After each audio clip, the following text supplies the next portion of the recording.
दोस्तों, मैं डॉक्टर के एल सोनकर सौमित्र अपने यूट्यूब चैनल साहित्य सोनकर सौमित्र में आपका स्वागत करता हूं। आज मैं यह बताना चाह रहा हूं कि जिस समाज में, जिस देश में, जिस परिवार में और जिस व्यक्ति के जीवन में समस्याएं ज़्यादा होती है, गरीबी की और तमाम तरह के चारों तरफ के झंझावात की, काहली की, अंधविश्वास की और बेकारी बेरोजगारी की, जहां इस तरह की समस्याएं खड़ी होती है, वहीं भविष्य, भाग्य, भगवान, स्वर्ग, नरक, मोक्ष, पूजा पाठ भी वहीं ज़्यादा देखा जाता है। तो आज मैं सारी बातें छोड़ करके मैं आज भविष्यवाणियों पर अपनी बात रखना चाह रहा हूं। और अपनी बात रखने से पहले मैं जो भविष्यवाणियां हैं उस पर यह कहना चाहूँगा कि यह एक ज्योतिष का अंग है। स्वाभाविक है, ज्योतिष एक विज्ञान तो है, लेकिन ज्योतिष ठीक ढंग से विज्ञान की तरह एक गणित है। और ज्योतिष के माध्यम से जो भविष्यवाणियां की जाती है वह एक गल्प है, वह एक अनुमान है, वह एक कल्पना है। और ऐसा सोचा जाता है कि ऐसा है तो ऐसा होगा। और यह जो भविष्यवाणियां हैं, ये ब्राह्मण संस्कृति का एक अंग है, जैसे वरदान और अभिशाप।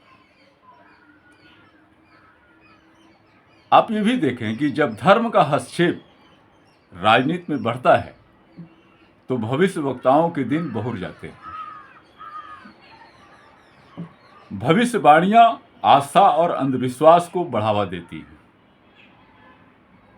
देश और विदेश में कई भविष्यवक्ताओं का जाल है, जिसमें 10% ही जाने अनजाने सच होती लगती हैं उनकी बातें।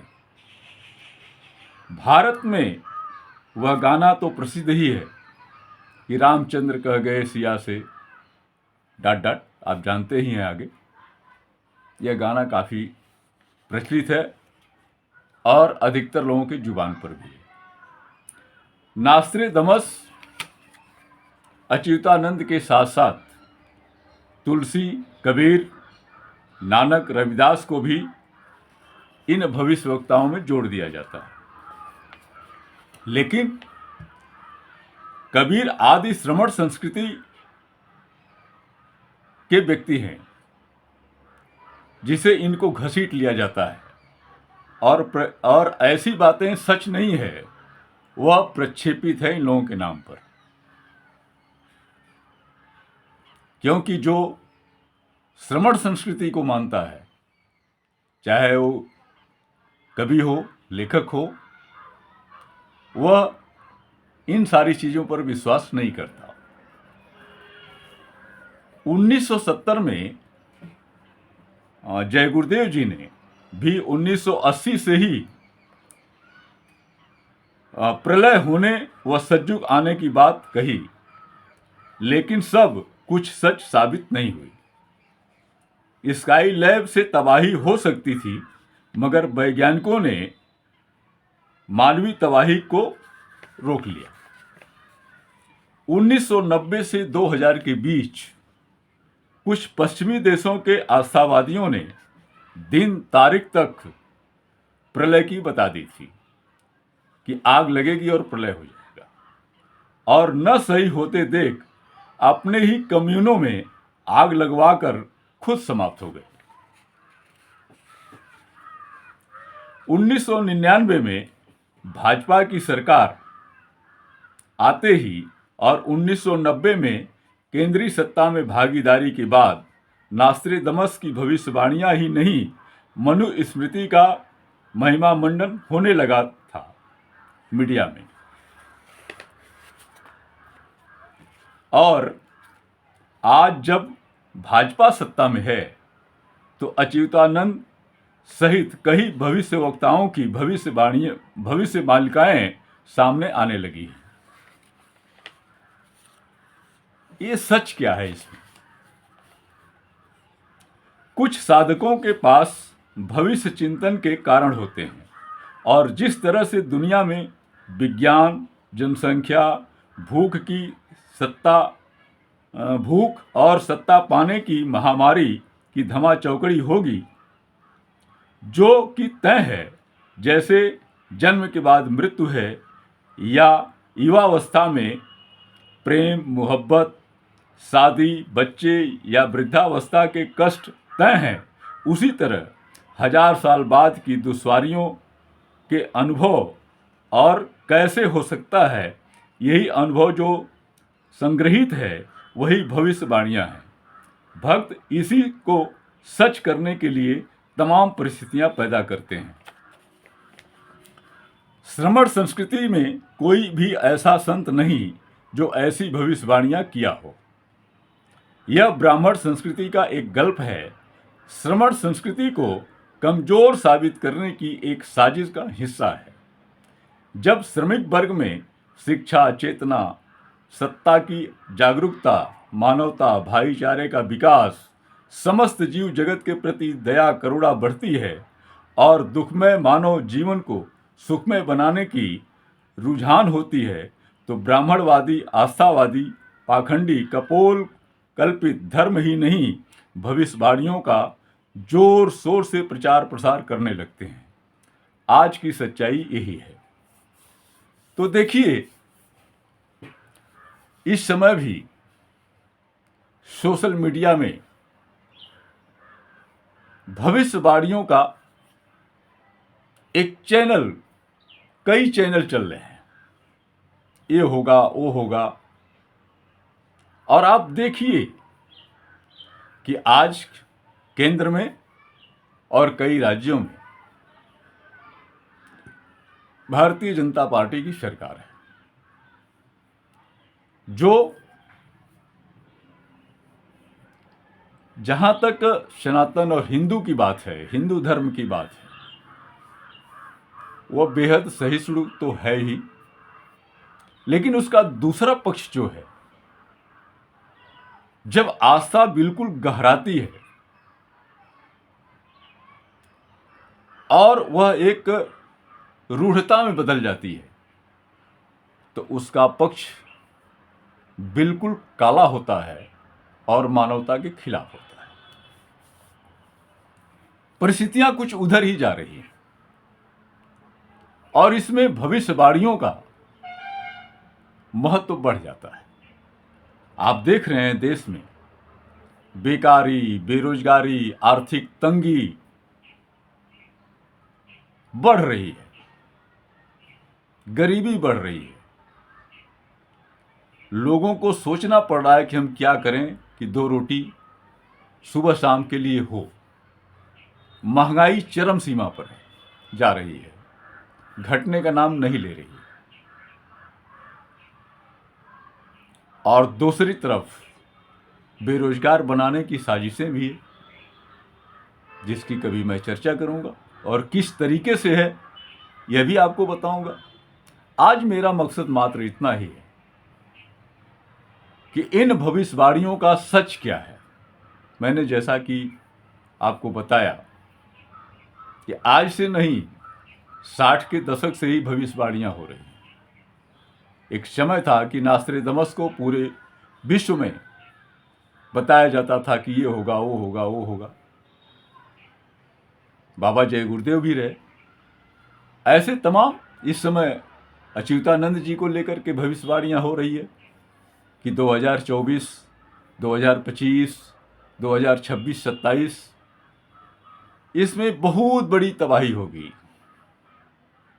और यही नहीं, इसी तबाही में भारत विश्व गुरु भी बन जाएगा। ऐसी भविष्यवाणियां हैं। और विश्व गुरु बनने के लिए तमाम चारों तरफ जाल रचे जा रहे हैं। आप देखिए, आपके सामने है। अवतार भी घोषित किए जा रहे हैं। बड़ी अजीब समस्या है। तो फिलहाल ये जो भविष्यवाणियां हैं, इतनी बड़ी पूरी दुनिया की आबादी है, कहीं युद्ध होगा, कहीं तबाही होगी, कहीं भूकंप आएगा, और चल भी रहा है। आप देख रहे हैं इधर क्या हो रहा है पश्चिम में। आपने उधर देखा ही रसिया और यूक्रेन का, तबाहियां हो रही है। बीमारी आई चीन से। तो इस तरह की चीजें हमेशा जब धरती पर आबादी बढ़ती है तो स्वाभाविक है बीमारी का आना, लड़ाई झगड़े का होना, युद्ध का होना, खून खराबा होना। ये सृष्टि का क्रम है, ये होते रहेगा। जैसे बच्चा जब होता है तो स्वाभाविक है एक समय आएगा, वह युवा होगा, फिर शादी होगी, फिर बच्चे होंगे कई, फिर वो बूढ़ा होगा, फिर उसकी मृत्यु निश्चित है। और जब उसके कई बच्चे होंगे तो हिस्से के लिए लड़ाई होगी। तो ये सारी इसी तरह के दुनिया के क्रम हैं। और उसमें कोई क्रूर होगा, तो जब क्रूर होगा तो काफ़ी तबाही करेगा। आज विज्ञान का जो देन है, जो मानवता के हित में होना चाहिए, उसका दुरुपयोग मानव समाज को तबाह करने के लिए, सभ्य समाज को तबाह करने के लिए, जो शांति प्रिय नागरिक है उसको बर्बाद करने के लिए सारी चीज की कोशिश जारी है।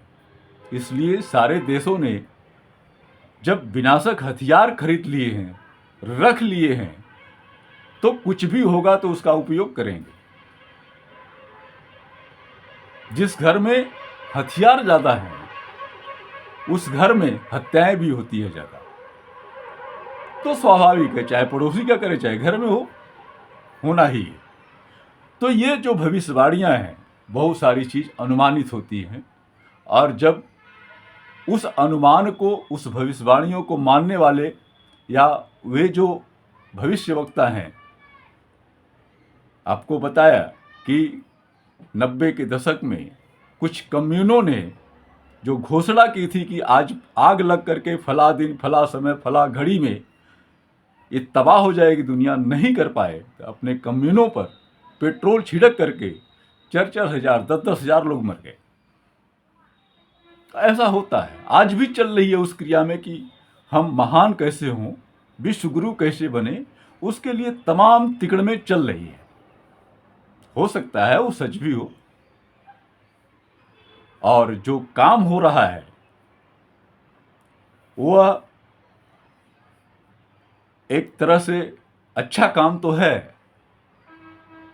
क्योंकि धर्म ही एक ऐसी चीज है जो आदमी को सभ्य भी बनाती है। लेकिन कालांतर में भले वो धर्म क्रूरता में बदल जाए, क्रूर हो जाए, वह एक विकृति है। लेकिन धर्म के जो संदेश हैं, चाहे जिस धर्म के हों, वह मानवता के हित में होते हैं। इसलिए मानवीय कार्य का और मानव के विकास के लिए, मानव के शांति के लिए जो कार्य होते हैं उसका हमें आपको स्वागत करना चाहिए।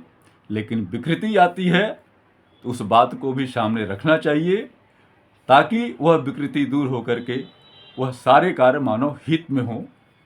और इन्हीं कामनाओं के साथ कि आप भविष्यवाणियों पर ज़्यादा न जाएं, आप अपने विकास के कार्यक्रम में लगे रहें, विनाश की तरफ न जाएं। इन्हीं शुभकामनाओं के साथ मैं आज आपसे विदा लेता हूं। आप सभी लोगों को बहुत बहुत धन्यवाद, बहुत बहुत धन्यवाद।